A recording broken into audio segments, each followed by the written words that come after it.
Hi everyone, welcome back to our new episode of Bad Feminists. Today we're here with Danny Elsh, and she is our Fleabag expert of the day.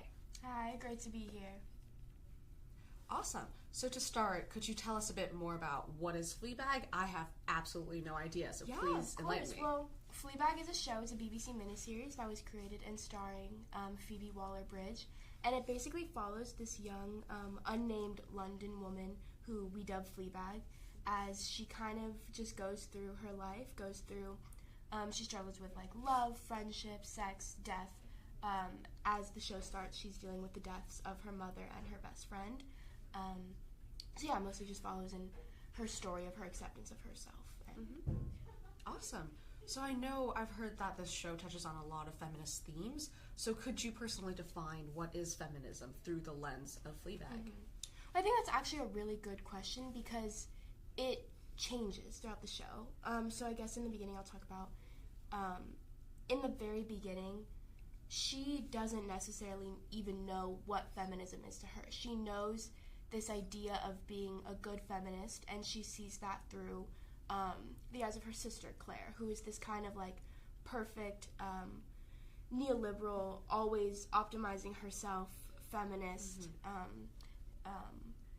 where Fleabag kind of sees this, and she sees everything her sister is that she's not. Her sister has a successful job, a husband, a stepson, all this that Fleabag does not.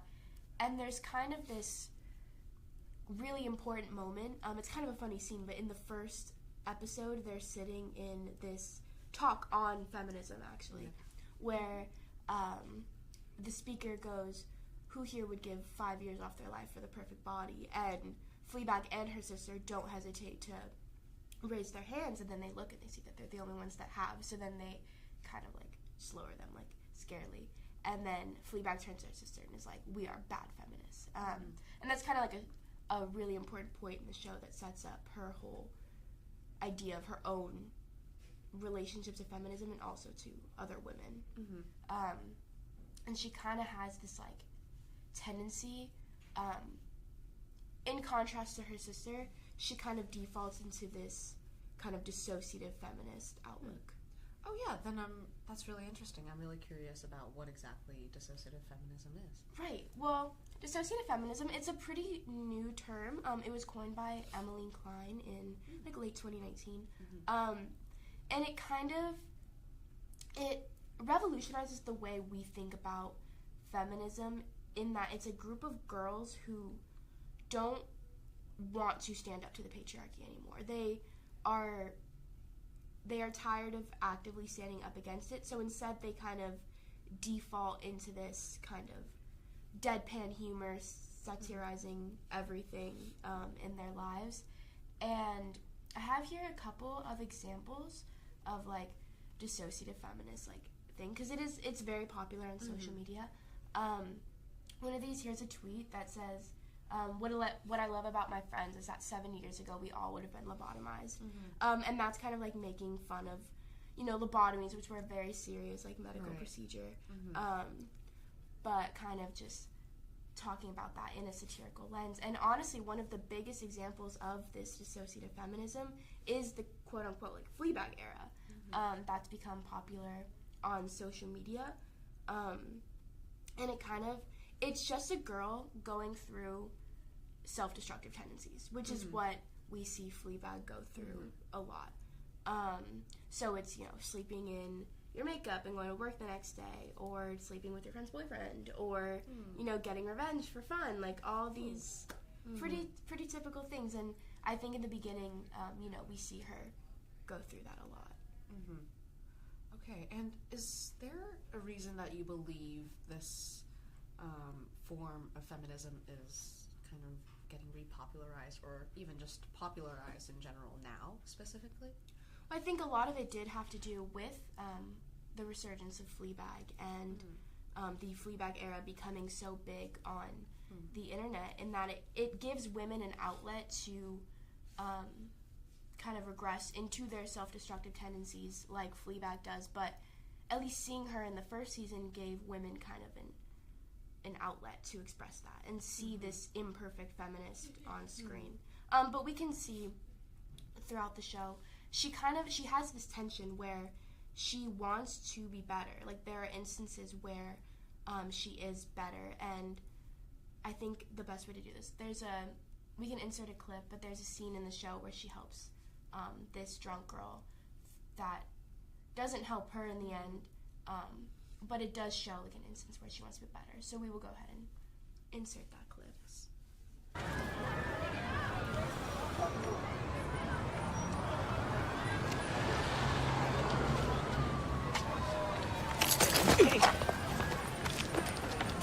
Come on.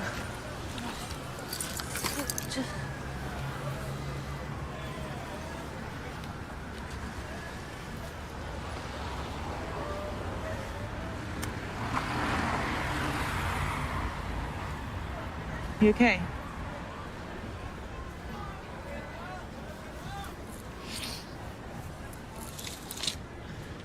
Are you okay? Sad face. I'm fine.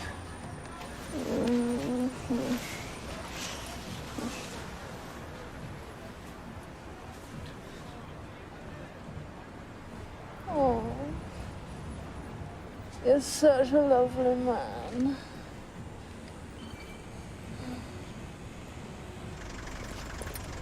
Okay. Thank you. Stay there, you okay? Okay. Hey.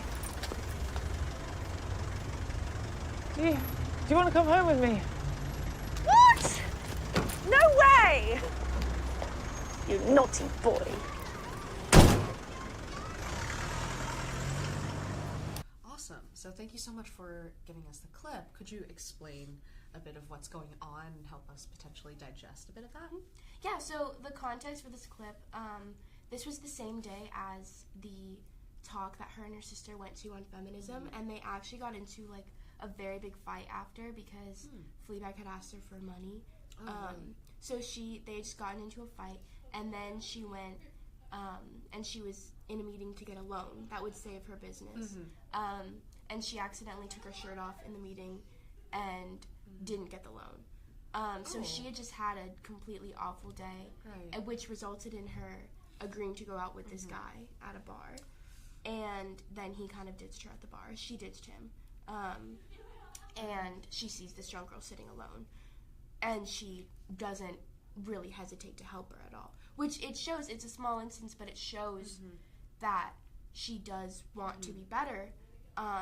But then we see her regress back. You know, in the exact same day, she goes to her father's house to speak to him.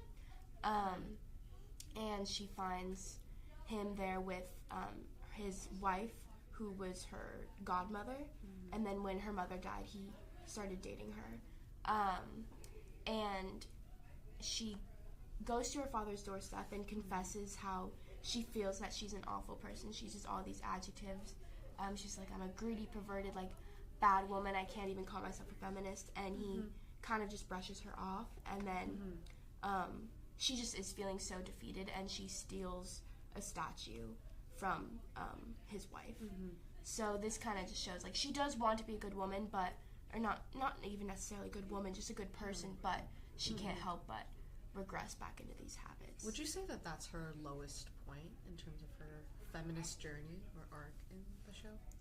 I would say she has a lot of moments throughout the show that are lower. She has a tendency, one of the ways her self-destructive tendencies manifest is through her sex addiction. So we see her in the very beginning of the show. She's dating this man named Harry, who it's kind of on again, off again.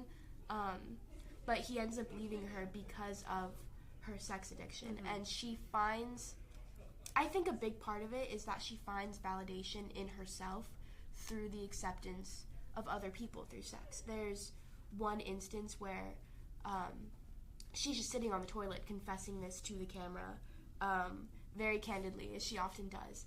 And she says something, it's like, the moment you realize someone wants your body. Like, that's what's so interesting to her about sex, is the, not even, like, the action of it, just the, like, thought of it. So it's this, seeking this validation from other people that I mean, we can see she doesn't get it from her father. She doesn't get it from her sister. Right. And she kind of seeks it in other people. So throughout the first season, we see her going through great lengths to satisfy this addiction and kind of cope with her own habits in her own way. So I'd honestly say that her addiction is probably her lowest moment. Gotcha. So what changes after that? Well, there's one moment. It's at the very end of the last season where we kind of see this switch. So throughout the whole season, Fleabag has been struggling with this death of her best friend. But we see this flashback, and as Fleabag kind of, one of the ways her dissociation comes through the camera is through flashbacks, where we kind of see what she's thinking about at that very moment. And we keep seeing this flashback, but then she just snaps back, and she's like, she's like, you can't see that yet. But then at the very end, so Claire's husband, her sister, her husband tries to kiss her at some party. And Fleabag tells him no, and she tells her sister that your husband tried to kiss me. And her sister doesn't believe her. And at her stepmother's art exhibition, Fleabag confronts her sister about this, to where her sister says, like, I can't trust you after what you did to Boo. And then we see this moment, Fleabag flashes back, she dissociates, and she cannot hide from this flashback anymore. And it's this flashback to Fleabag sleeping with her best friend's boyfriend, which is why her best friend ended up killing herself, sparking the whole events of the show. So we kind of see this moment where Fleabag does realize her issues, and she leaves the exhibition. She doesn't speak to her sister for a year, and she takes that year to kind of like help with herself. You know, she struggles, but she works out, she eats right, she is for the most part celibate. So that does take us to the end of the first season, and that is where we kind of see the most drastic change in a moment. Right. Yeah. So is that lifestyle change effective at all? And sort of how does she build off of that during the second season? Because there's still half of the show left. Yeah, of course. yeah. The whole entire second season is about her growth, and mostly focusing on her growth, and also her relationship to this priest, who... tell me more. Well, the priest, he is officiating her father's wedding that we see her at the end of the second season. But in the beginning of the second season, the whole family has gotten together. This is the first time Fleabag has seen her sister in a year. And they are all celebrating the engagement of her father to her stepmother. And Fleabag meets this priest, and she speaks to her sister, and tensions are very high throughout the whole dinner. You know, she's kind of falling back into her dissociation. She's speaking to the camera through most of the dinner. She's pointing out how no one's asking her any questions, like no one's speaking to her. And then she notices her sister disappears. So she goes to check on her sister, and she actually finds out her sister had a miscarriage in the bathroom. So she is trying to help her sister. And then as they get back to the table, her sister doesn't want to leave, but Fleabag knows that her sister needs medical attention. So she takes the blame for the miscarriage and draws the attention on herself so that her sister can get away. And this is actually, it's a very big moment because throughout the first season, she has a tendency to kind of ruin social events by like making them about her. But we see this dinner, she's being very quiet, very reserved. No attention is on her, and her father like brings this up to her when they're standing outside. He goes like, oh, you haven't been naughty, like you haven't made this about you. And she kind of takes pride in that because it's the very first instance where her father has expressed approval in her. But then by taking the blame for this miscarriage, and there ends up being a fight that ensues at the dinner because she stays with her husband.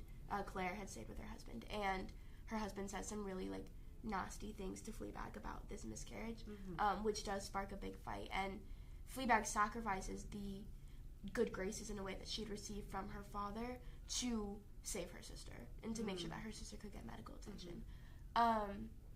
So I think that we do see this major growth. And that progresses too throughout the season. She starts to develop the relationship with the priest. And there's this like expressed mutual attraction, but he is very like clear to her that he's celibate. Mm-hmm. He cannot have sex ever. So this forces her, not only she's trying to get over her obsession with sex, and she also has no way to have like divulged in this addiction because she wants to explore her relationship with the priest, but he cannot. Mm-hmm. So this kind of forces her to view relationships in a different way, which we definitely see a lot of growth in her through that way. Mm-hmm. All right. So now that we've learned so much about Fleabag and feminism through this lens, specifically dissociative feminism, could you help us redefine what you see feminism as a final wrap-up? Yeah. So in the end, if we think about Fleabag's acceptance of herself as an imperfect feminist, she learns to accept her flaws through developing her relationship with the sister and the priest. In a way, feminism is just an acceptance of yourself and an acceptance of all your flaws and your place as a woman. You don't have to be the perfect feminist that Fleabag thought she had to be. You can just be you. And if you at least try to be good to other people, I think that is a good feminist in the eyes of Fleabag. Wow, thank you so much. And that wraps our episode today of Bad Feminists. Thank you so much, Danny, for joining us. And please stay tuned for our next episode.